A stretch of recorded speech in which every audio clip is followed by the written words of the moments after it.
Olá, bem-vindo ao canal Boa Semente. Eu sou o pastor Júlio César, pastor da Igreja Assembleia de Deus em Bangu. Dirijo a congregação do Registro. Meu pastor presidente é o pastor Sóstenes Silva, para quem eu sempre deixo a paz de Cristo. E hoje nós estamos aqui para comentar a lição de número 2. Nós estamos no segundo trimestre da editora Betel Dominical, aqui de Madureira, da grande nação Madureira. E nós estamos já no segundo trimestre, na segunda lição, estamos estudando o livro de Salmos. Infelizmente, o Brasil tem passado por essa crise, o mundo todo tem passado por essa pandemia aí tremenda, terrível, que tem assolado o nosso país. Precisamos orar, precisamos pedir a Deus que o Senhor nos abençoe a fim de que cesse essa praga, essa pandemia, para que os cientistas, os médicos, as pessoas gabaritadas do conhecimento possam encontrar a cura mais rápido, mas a nossa confiança também está em Deus. Nossas igrejas estão fechadas, em quarentenas em muitos lugares, mas a escola dominical não pode parar. Por isso eu quero convidar você, aí professor de EBD, ou mesmo que não é professor de EBD, mas que gosta da escola bíblica dominical, a compartilhar esse vídeo com os seus alunos agora. Assim, antes você fazia isso com os professores, faça isso agora com os alunos, para que eles se reúnam durante a semana. Nada melhor do que se nesse período de quarentena ou isolamento social, estudar a palavra de Deus. Assim eles vão treinando e vão estudando. O tema é rico, é maravilhoso. E no domingo, as igrejas têm feito culto online com os pastores presidentes, como é o caso aqui de Bangu, e também aonde você está, algum pastor irá fazer a escola bíblica online. Então, que tal? Você passa esse vídeo para frente, compartilha com seus irmãos, compartilha com a sua igreja, eles aprendem esse conteúdo, estudam juntos a Bíblia e quando chegar no domingo vão estar afinadíssimos. Eu sei que vai dar certo, essa é uma ferramenta poderosa que Deus tem colocado para nós. Bom, se você não conhece o canal, eu sou o pastor Júlio César, esse canal é Boa Semente. Temos mensagens, pregações, entrevistas, temos devocionais, temos vários temas importantes nesse quadro, nesse canal, quadros de utilidade pública. Eu tenho certeza que se você gosta de Bíblia, você está no lugar certo. Não se esquece de se inscrever no nosso canal, de clicar no sininho, dar um like e dar o seu glória, porque a Ele é e seja sempre dada glórias a Deus. Eu estou muito animado, já estamos na segunda lição, nós vimos a lição 1, já fizemos uma apresentação também, onde eu apresento da lição 1 a lição de número 7. Vale a pena você dar uma recuperada. E se você não assistiu ao vídeo número 1, para o que você está fazendo, vai lá na lição de número 1 e dá uma olhadinha para você entender o estilo literário que é trabalhado Salmos e a riqueza que nós temos. Porque hoje vamos ver os Salmos, Jesus Cristo e missões no livro de Salmos. Não perca, não sai daí, pega sua água, sua Bíblia, sua revista de escola bíblica dominical, porque tem muita coisa boa pra gente. Tudo isso depois da vinheta. Roda a vinheta.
E aí, já pegou a sua revista? Vamos lá então à nossa lição de número 2, Jesus Cristo e missões nos Salmos. Eu vou apresentar, como eu fiz na lição passada, ela de uma forma mais esquemática. Muitas pessoas têm procurado também, me perguntado sobre como dar essa aula de Salmos, as pessoas que estão chegando agora, professores novos, que não têm muita técnica para dar aula, ou que talvez não tenha também muito conhecimento bíblico, não teve, às vezes, a oportunidade de fazer um seminário, então não domina muito bem os livros da Bíblia, muito menos o livro de Salmo, mas é um estudioso da palavra, tem interesse, então eu quero gravar esse vídeo da forma mais didática possível. O link você encontra aqui embaixo, você encontra, aliás, o WhatsApp, nosso número, você entra em contato com o canal Boa Semente, e ali você gratuitamente recebe o slide dessa aula que eu vou apresentar hoje para vocês, a aula de número 2, tá bom? Também ela não é uma cópia da nossa revista, porque se você fosse fazer uma cópia, não precisaria assistir esse vídeo,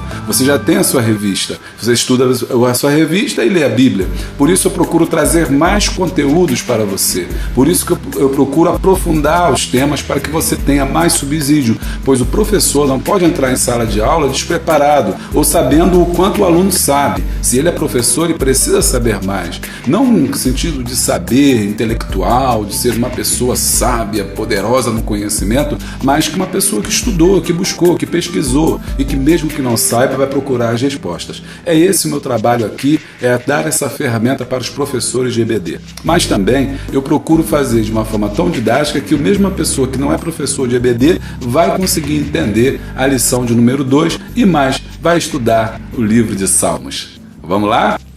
Muito bem. Então, vamos lá, essa lição é a lição de número 2, nós estamos estudando nesse segundo trimestre, no quadro ebd.com, Jesus Cristo e Missões nos Salmos messiânicos. Deixa eu pegar a minha caneta, então, para a gente começar a riscar tudinho aqui. Esse é o nosso quadro, ebd.com, Salmos, e a gente vai trabalhar. Bom, hoje nós estamos na lição de número 2, Jesus Cristo e Missões e Salmos, a partir da página 10. Nosso escritor é o pastor Adriel Gonçalves do Nascimento, que já foi apresentado aqui, e pela terceira vez estamos falando sobre ele. Ele é vice-presidente da Assembleia de Deus, Ministério de Madureira, Uberlândia, Minas Gerais, bacharel em teologia, advogado, tributarista, pós-graduado em direito, dentre outras coisas mais. É o escritor e articulista e conferencista dessa lição maravilhosa, para quem eu deixo meus parabéns, realmente muito bem escrita. Bom, o texto que foi usado são 3 salmos, mas antes de falar dele, deixa eu dizer para vocês algumas dicas importantes.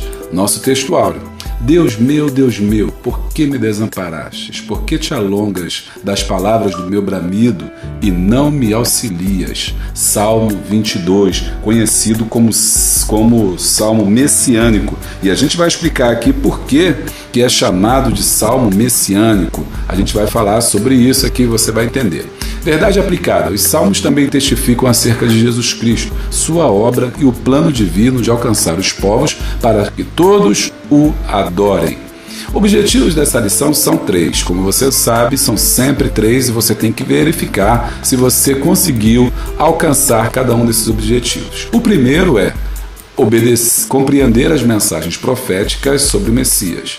A segunda é apresentar o sofrimento do Messias. E terceiro, destacar a missão dada por Cristo ao seu povo. Se você já é um estudante aqui antigo, você já sabe que cada um desses objetivos está relacionado a cada um dos tópicos que nós iremos estudar na sua revista. Ela também está dividida em 3 tópicos e cada uma delas tem um objetivo.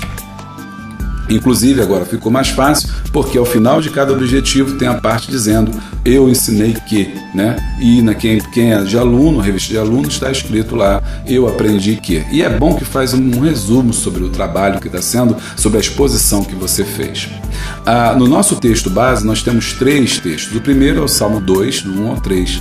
Por que se amontinam os gentios e os povos imaginam coisas vãs? Os reis da terra se levantam e os governos consultam juntamente contra o Senhor e contra o seu ungido, dizendo: rompamos as suas ataduras e sacudamos de nós as suas cordas. O segundo texto é justamente o Salmo 22, versículo 27.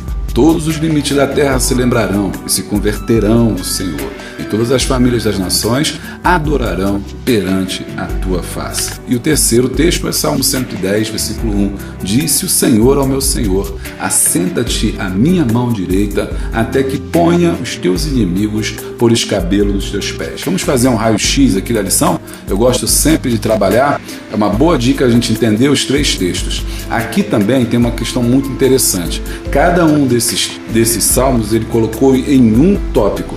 No tópico 1 a gente vai estudar o Salmo 2. No tópico 3 vamos estudar o Salmo 22. E no tópico 3... No tópico 2, vamos estudar o Salmo 22. No tópico 3, vamos estudar o Salmo 110 e mais alguns. Mas deixa eu falar aqui rapidamente sobre o Salmo 2. Salmo 2 também conhecido como o Salmo do Messias, o Salmo do Sofredor.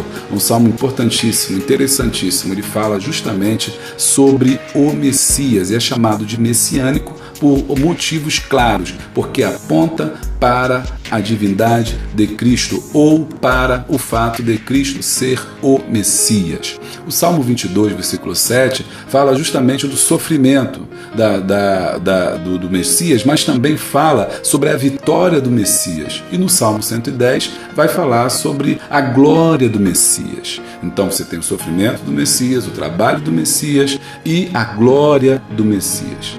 Em outros momentos, você pode também pensar em três partes importantes, né? A vinda do Messias, o sofrimento do Messias, a rejeição do Messias, e no final, a redenção através do Messias. Bom, o esquema da lição de hoje é a seguinte. Vamos ver no Salmo 2, profecias dos salmos messiânicos. Vamos fazer um apanhado sobre o que é um salmo messiânico, o que é essa palavra, significa essa palavra messiânica. Ela é a chave da lição. Se você não consegue entendê-la, você não vai conseguir entender o que é um salmo messiânico. Então a gente tem que saber o que significa a palavra messiânica ou messiânico. O Salmo 22, a gente vai aprender sobre o sofrimento do Messias. E é muito importante a gente lidar com isso, eu já falei dele e vou falar mais um pouquinho. E no final, vamos falar sobre o Salmo 110, que se relaciona ao sacerdócio real e os salmos dos missionários. Agora, olha só como é que é lindo, tão fácil da gente entender. O Salmo 2 está no tópico 1, o Salmo 22 está no tópico 2 e o Salmo 110 está no tópico 3. Está gostando? Deixa o like e dá o glória. Vamos caminhar. Mas não se esquece de uma coisa. Ao final, no tópico de número 3, o autor colocou ali mais dois salmos, o 67 e o 117. Esses dois salmos ajudam a entender o tópico de número 3 que a gente vai ver lá no final, que fala justamente sobre o sacerdócio real e os salmos missionários. Ele colocou tudo junto, talvez por motivo de espaço, no tópico de número 3. Ok? Bom, qualquer dúvida, você para o vídeo, pausa e faz a sua leitura aí. Salmos messiânicos, né? O que são os salmos messiânicos? Alguns salmos são chamados messiânicos devido às suas descrições proféticas de Jesus, o Messias, o Cristo, sua morte, sua vida, ressurreição e reino futuro. Davi, o possível autor deste salmo, foi o pastor, soldado e rei. 3 características interessantes aqui. Deixa eu marcar aqui com a minha caneta aqui. Eu gosto de marcar com essa caneta, olha só, ele tem 3 características importantes e não perca nada dessa lição. Aqui você tem as 3 características de Davi também, como pastor, soldado e rei, né? 3 características dele, mas nesses salmos também, que falam sobre Davi, também apontam para Jesus. Também foi profeta, segundo alguns, Atos 2, 29 e 30. Muitos desses salmos descrevem a rebelião das nações e a vinda de Cristo para estabelecer o seu reino eterno. O Salmo 2, que é o salmo primeiro que a gente vai estudar hoje, é mencionado com frequência no Novo Testamento. E é isso que referenda, é isso que faz dele tão importante para nós, porque os autores do Novo Testamento foram beber da fonte dele.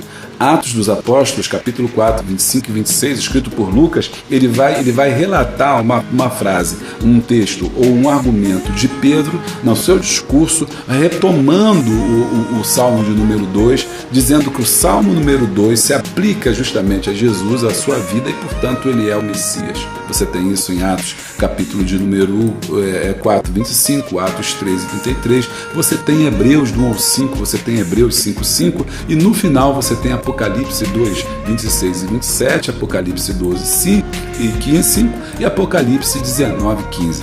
Essas dois grupos de referências primeiro apontam para o caráter de Cristo como Messias. As últimas referências de Apocalipse a encontram-se já se referindo ao reino milenar de Cristo ou à glória do Messias que é futura. A palavra Messias significa Cristo ou significa Salvador, é aquele que veio salvar. Os judeus esperavam pelo Messias, aquele que viria, segundo as Escrituras, libertar o povo de Israel. O problema é que eles não tinham uma compreensão correta do que seria esse Messias.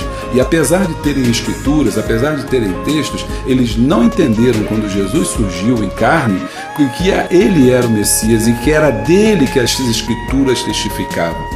Através do estudo de Salmos, a gente pode ver como os textos sagrados já referendavam, já faziam inferências, já faziam profecias, né? E a palavra profecia é falar antes, então já falavam antes do surgimento do Messias, das características desse Messias, do caráter desse Messias e que ele então seria o Cristo. Eles já apontavam sobre Jesus. Então, o Espírito do Senhor inspirou Davi para que compusesse salmos, né? Salmos messiânicos ou salmos que falavam sobre Jesus. Muito bem, e aqui tem a fonte também, eu vou sempre trazer a fonte. Alguns irmãos perguntam, pastor, de onde o senhor tirou esse dado? É muito importante a gente mostrar as fontes, porque de acordo com a fonte que você está usando, pode mudar completamente o assunto que você está se referindo. Bom, gente, o Salmo 2, que é esse primeiro salmo, deixa eu fazer aqui um pano de fundo, aqui eu gosto de fazer o pano de fundo para você entender. O Salmo 2 se espelha no período do Império Davídico Salomônico, em que muitas nações vassalas e circunvizinhas devem ter buscado libertar-se do rei israelita. Na verdade, esse salmo está se referindo ao momento em que a casa de Davi deixa de ser tão mais importante depois do reino dividido. Já os versículos 4 a 6 dão a resposta do Senhor. Ele ri zombateiramente e lembra aos reis que ele instalou o seu rei em Sião, ou seja, foi Deus que colocou. Já nos versículos 7 ao 9, recordando o decreto do Senhor por meio do qual foi levado à posição de filiação e recebeu domínio universal. Por fim, os reis são advertidos a exercer sabedoria, submetendo-se ao Senhor e ao seu rei antes de serem eliminados pelo julgamento divino. Nos versículos 10 ao 12, talvez o salmo já fosse usado quando os representantes das nações súditas fossem levados a Jerusalém para prestar lealdade e pagar tributo. Com o decorrer do tempo e o enfraquecimento da glória do Império Davídico, houve pouca correspondência entre o ideal do salmo do domínio universal e as realidades políticas do mundo de Israel.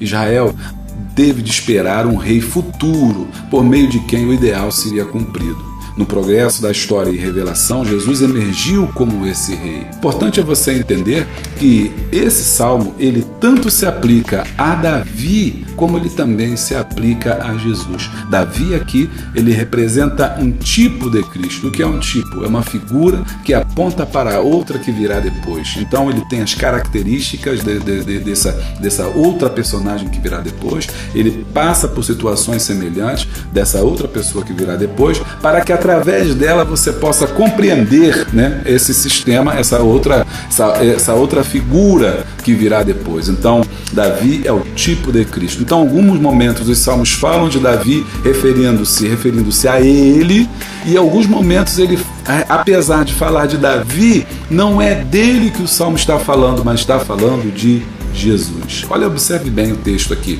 o Salmo 2, do 1 ao 12, que está na sua tela, que você pode ver. Quais são as referências que marcam isso?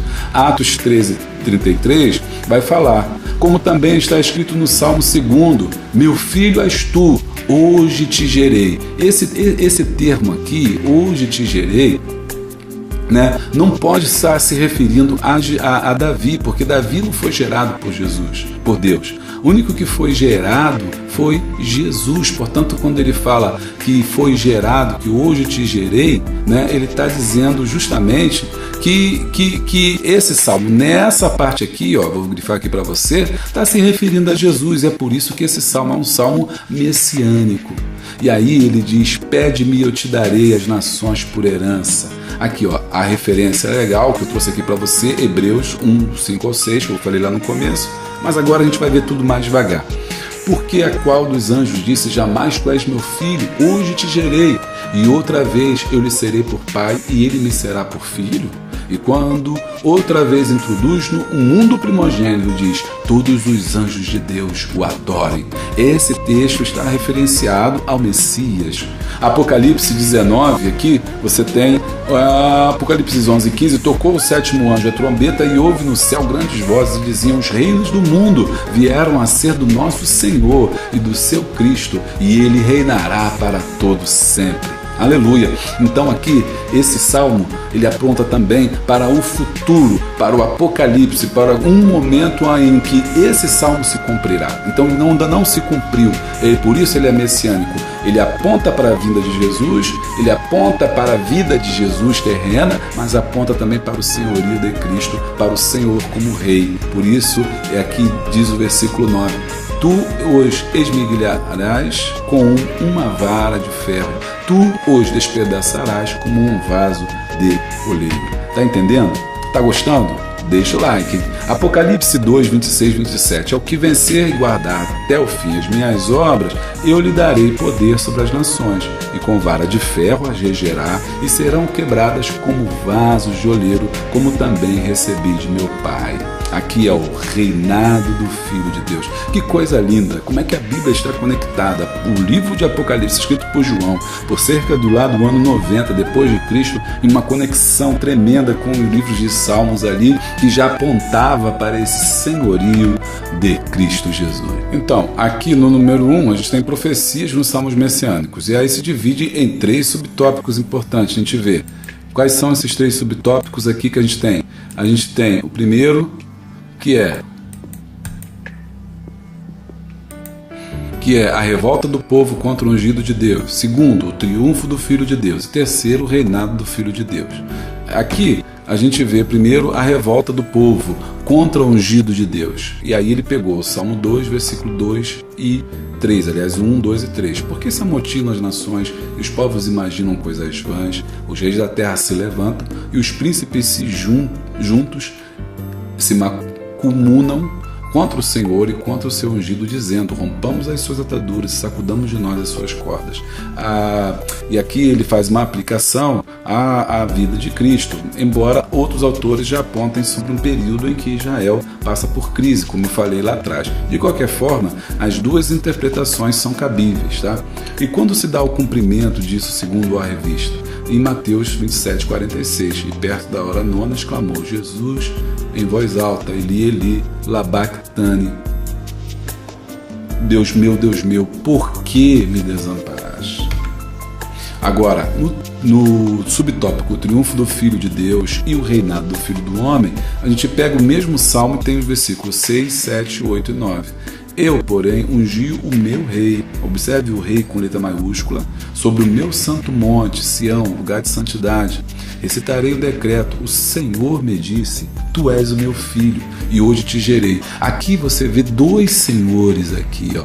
Você vê 2 senhores aqui. Esse senhor aqui, o Adonai, diz a alguém que também é um senhor. Quem disse ao Senhor: tu és o meu filho, hoje te gerei? É Deus. Você representaria a conversa do Senhor, Adonai, Deus com Jesus. Tu és meu filho e hoje te gerei.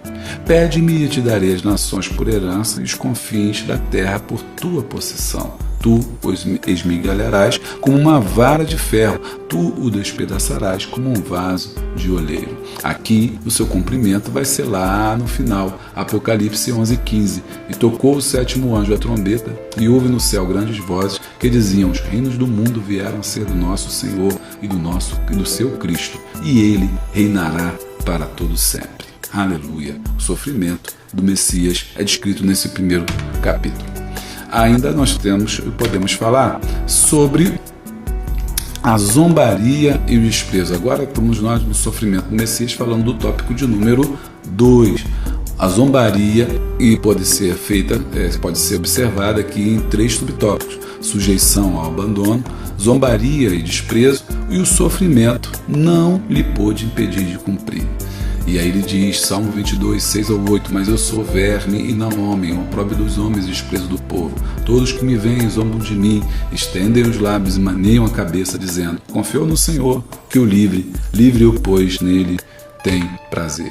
E aí o texto de Hebreus fala de como Cristo se esvaziou da sua glória, deixou o seu trono de glória, se transformou em um homem e foi desprezado e humilhado pelo ser humano criado por ele.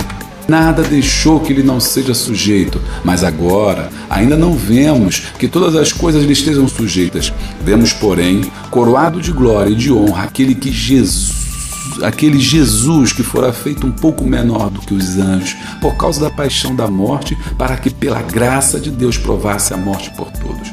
Porque convinha que aquele para quem são todas as coisas e mediante a quem tudo existe, trazendo muitos filhos à glória, consagrasse pelas aflições o príncipe da salvação deles, porque assim o que santifica como os que são santificados são todos de um, por cuja causa não se envergonha de lhe chamar de irmãos, dizendo, anunciarei o teu nome a meus irmãos, cantar-te-ei louvores no meio da congregação. Então, repare aqui como que o sofrimento não lhe pôde cumprir a sua missão. Quando o salmista diz, eu sou verme, mas eu sou um verme, não um homem, é como se Jesus, naquele momento da crucificação, estivesse clamando ali, como eu estou sendo desprezado, como eu estou sendo pisado. Sou um verme significa o sentido de que era um homem, um bastardo, uma pessoa em glória na sociedade, menos que nada, uma pessoa que desprezível perante os olhos do povo. Por isso ele diz, mas eu sou um verme e não um homem, opróbrio dos homens e desprezado do povo. Por quê? E aí você viu comigo Hebreus ali falando justamente que ele esvaziou-se da sua glória, ele não veio à terra como Deus, ele veio à terra como um homem, e vindo à terra como um homem simples e mortal, ele se sujeitou, ele se entregou, e essa é a ideia do Messias. Ele deu a sua vida para que através dele todos pudessem ser abençoados. E ele diz, todos os que me veem zombam de mim. E você lembra daquele texto na hora da crucificação que as mulheres tiveram que cobrir o seu rosto, porque Jesus estava todo machucado, ferido, nu, ensanguentado. As pessoas se afastavam de olhar dele. E ele tudo foi escarnecido, aqui no versículo 3, e confiou no Senhor. E as pessoas diziam, se ele é Deus mesmo, por que ele não se livra? Confiou no Senhor, agora livra-o. Então, nesse tópico a gente está observando justamente isso, 3 pontos importantes: a sujeição ao abandono, a zombaria e o desprezo, mas que, porém, o sofrimento não lhe impediu de cumprir a sua missão. Bom, e aí a gente continuando, sacerdócio real e os salmos missionários. A gente está chegando agora na parte 3, e aí a gente tem 3 subtópicos aqui importantes. O primeiro que a gente tem é sacerdócio da ordem de Melquisedeque. O segundo são os salmos missionários. O terceiro, que todos os povos o louvem. Vamos ver como é que fica isso? Vamos lá. Sacerdócio da ordem de Melquisedeque. O Salmo 110, 4 diz assim, e jurou o Senhor e não se arrependerá. Tu és um sacerdote eterno, segundo a ordem de Melquisedeque. Quem foi Melquisedeque, Vamos ver quem foi Melquisedeque, então, para a gente começar a entender o que ele está querendo dizer com isso. Bom, o Melquisedeque é uma figura tipológica interessante. Você já sabe que é um tipo, é algo que aponta para uma personagem que virá depois. Melquisedeque significa rei da justiça. Ele foi rei de Salém, uma cidade do mundo antigo, e sacerdote do Deus Altíssimo. Ele abençoou Abraão e recebeu dele dízimo. Gênesis 14, do 18 ao 20. Inclusive aqui é interessante você falar, porque muita gente discute sobre dízimo e fala assim, o dízimo é da lei, o dízimo é da lei. Não, gente, essa é a primeira local aonde você vê a referência ao dízimo. E o primeiro que pagou dízimo, que entregou o dízimo, foi Abraão. E Abraão fez isso a Melquisedeque, portanto, antes da lei. O dízimo não tem nada a ver com a lei. O dízimo vem antes da lei.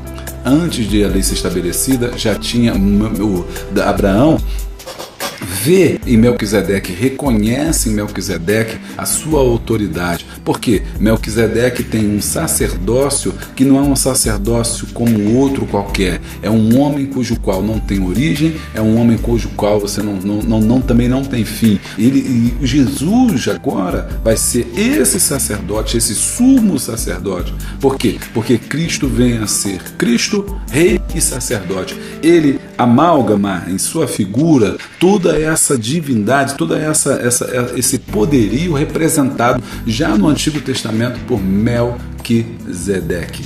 Então, o texto que a gente está lendo faz justamente essa referência ao Melquisedeque. Salmo 110, 4. Jurou o Senhor e não se arrependerá. Tu és um sacerdote eterno, segundo a ordem de Melquisedeque. Eterno por quê? Porque assim como Melquisedeque você não sabe a sua origem e também não sabe o seu final, também Jesus não teve princípio e também não terá final. Ele é o alfa e o ômega, o princípio e o fim. O escritor aos Hebreus apresenta Jesus como o sumo sacerdote e superior a Melquisedeque. Aqui, Hebreus 5, vamos pegar aqui a partir do 5 ao 6. E assim também Cristo não se glorificou a si mesmo para se fazer sumo sacerdote, mas glorificou aquele que lhe disse: tu és meu filho e hoje te gerei. Aqui, essa referência, já aqui que a gente está vendo, a referência ao salmo que a gente já estudou. Se tu és meu filho, e hoje eu te gerei.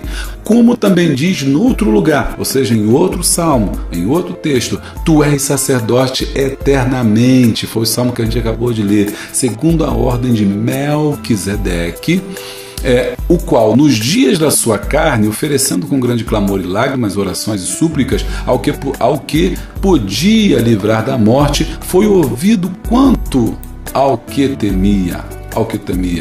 Ainda que era filho, aprendeu a obediência por aquilo que padeceu. E sendo ele consumado, Jesus veio a ser a causa de eterna salvação para todos que lhe obedecem, chamado por Deus sumo sacerdote segundo a ordem de Melquisedeque, do qual muito temos a dizer de difícil interpretação, porquanto vos fizeste negligentes para ouvir. Olha o que o comentário diz sobre esse texto. Volta aqui rapidinho. Vamos lá, cadê minha caneta?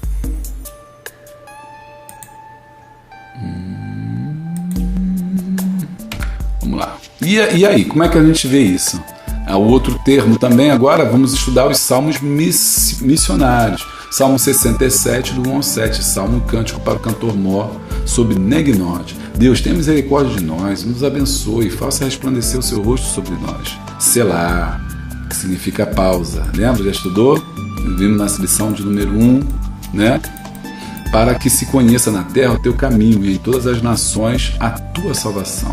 Louvem-te a ti, ó Deus, os povos, louvem-te os povos todos. Alegrem-se e regozijem-se nas nações, pois julgarás os povos com equidade e governarás as nações sobre a terra. Selá, ou Sela, louvem-te a ti, ó Deus, os povos, louvem-te os povos todos. Então a terra dará o seu fruto. E Deus, o nosso Deus, nos abençoará. Deus nos abençoará e todas as extremidades da terra. Então esse salmo missionário, que o autor chama, ele aponta, segundo o autor, ele aponta para o momento em que a palavra de Deus será expandida e as nações conhecerão ao Senhor. De alguma forma, o povo será alcançado pela palavra. Salmo 117, versículo 1, louvai ao Senhor todas as nações, louvai-o todos os povos. Aqui nós estamos já no terceiro subtópico, que todos os povos louvem ao Senhor. Nos salmos missionários, são salmos que levam a gente a proclamar as boas novas do Evangelho a todas as nações. E os salmos de louvor são salmos que conclamam agora esses povos, todas as nações, a adorarem e louvarem o nome de Deus, do Eterno. Ainda estamos estudando o sacerdócio real e os salmos missionários. Uma curiosidade importante, o Salmo 117 é um dos salmos identificado como Salmo de Halel, o louvor, o Helel, louvor, o Halal também, com todas essas palavras ou pronúncias significam louvor. São dois os motivos apresentados nesse salmo: benignidade e verdade. Louvai ao Senhor todas as nações, louvai-o todos os povos, porque a sua benignidade, olha aqui, é grande para conosco. E a verdade, olha o paralelismo hebraico aqui, ó, do Senhor é para sempre, é eterna. Por isso, louvai ao Senhor. Benignidade e verdade, elas estão para misericórdia e fidelidade, porque a sua misericórdia é grande para conosco e a sua fidelidade é para sempre. Quando você substitui misericórdia, por que o autor coloca isso aqui? Porque você pode substituir misericórdia e fidelidade por benignidade e verdade. Amém? Então, se a gente vamos fazer essa brincadeirinha, vamos substituir, porque a sua misericórdia é grande para conosco e a sua fidelidade, ou a fidelidade do Senhor é para sempre. Louvai o Senhor. E esse salmo expressa o quê? O caráter de Deus, que é contado também em Romanos 15:11. Então, terminamos o dia de hoje vendo como é que esses salmos também e messiânicos, eles também podem apontar para a questão de missões em que esse evangelho será levado e também conclama todas as nações, através, por exemplo, do Salmo 117, a louvar ao Senhor. Conclusão. Louvemos a Deus por seu amor e fidelidade, bem como por seu plano redentor, executado por intermédio de Jesus Cristo, e cumpramos com fidelidade no poder do Espírito Santo a missão de anunciarmos a salvação até os confins da terra para a glória de Deus. Esse é o texto do pastor que escreveu a nossa lição, né? Adriel Nascimento, Betel Dominical, lição de número 2. As nossas fontes consultadas, porque é sempre bom você saber de onde a gente tira as informações. O primeiro livro que eu quero indicar é esse aqui, Teologia do Antigo Testamento, de Roy B. Zucker. Muito bom você dar uma olhada nesse livro na página 237 e 238, onde eu fiz o pano de fundo do Salmo 2. Também Estilo de Adoração, onde a gente foi consultar o que é o Melquisedeque, vale a pena você dar uma olhada lá. Na bibliografia nós temos a nossa Bíblia de Estudo, né, da editora Betel. Nós temos também uma Bíblia muito boa, a Bíblia de Estudo Pentecostal também, muito interessante, muito antiga e muito fidedigna, e tem a revista da Escola Dominical, que foi a base para nós prepararmos essa lição. Amém? Bom, e aí eu espero que você tenha gostado. Chegamos ao final da lição de número 2. Tenho certeza que você deve ter aprendido bastante, como eu também, nesse livro de Salmos, a importância dele, que aponta aí para o Messias, confirma aí a vinda do Senhor Jesus e aponta profeticamente para o seu reino milenar, e é por isso que são chamados de messiânicos. É claro que você pode fazer uma leitura deles individual, você pode fazer uma leitura deles como uma devocional para a sua vida.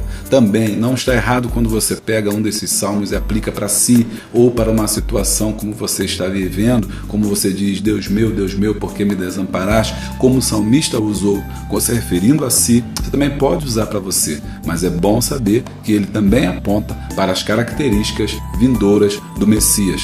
Também que algumas se cumpriram, por exemplo, na crucificação, por ter sido abandonado, por ter sido escorraçado, por ter sido maltratado, como em outro texto diz, onde vai se dizer que ele foi colocado entre malfeitores, que o seu lado foi furado, mas nenhum osso sequer foi quebrado, apontando justamente para o Messias. E no terceiro ponto, você observa que esses salmos messiânicos também não se cumpriram, muitos deles totalmente, nem no reinado de Davi, porque o reino de Davi teve muitos problemas, muitas dificuldades, quando você compara com o reino descrito lá pelos Salmos, o reino do ungido, que vai ser um reino poderoso. Também não se cumpriram em terra ou em vida, porque Jesus não veio em sua glória, Jesus veio assentado sobre um jumentinho, de modo simples e humilde. Jesus veio nascendo numa manjedoura. Esse rei que eles esperavam, ou que os salmistas falavam, ainda não tinha se cumprido, porque Jesus não veio com coroa de glória, mas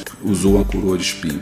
Isso quer dizer que essa parte que ainda falta se cumprir, ou seja, esse reino de glória ainda vai se estabelecer, e é disso que trata o livro de Apocalipse, fazendo uma conexão direta com o livro de Salmos, coadunando ali com a ideia do Messias, daquele que virá e aquele que nós aguardamos. Deus te abençoe. Não esquece de assinar o nosso canal, não esquece de clicar no like e dar um glória. Também clica no sininho, que assim sempre que tiver uma coisa nova você vai ser avisado. Nós temos quadro novo no canal, nós temos o Fala Comigo, entrevistas com personalidade e também com pessoas simples também, falando sobre temas atuais. Eu queria convidar você a assistir nossos cultos online também, nossos livros e materiais. Se você puder apoiar o nosso canal, será muito bem-vindo. Não deixe de apoiar não, porque nós precisamos dessa ajuda para fazer um conteúdo de qualidade. Espero vocês na lição 3, se assim o Senhor nos permitir. Eu quero orar também pela sua vida e pela sua igreja. Vamos orar pelo Brasil, vamos orar pelas nações, vamos orar pelos povos, para que brevemente a gente possa estar reunidos no templo, adorando o Senhor. Vamos orar?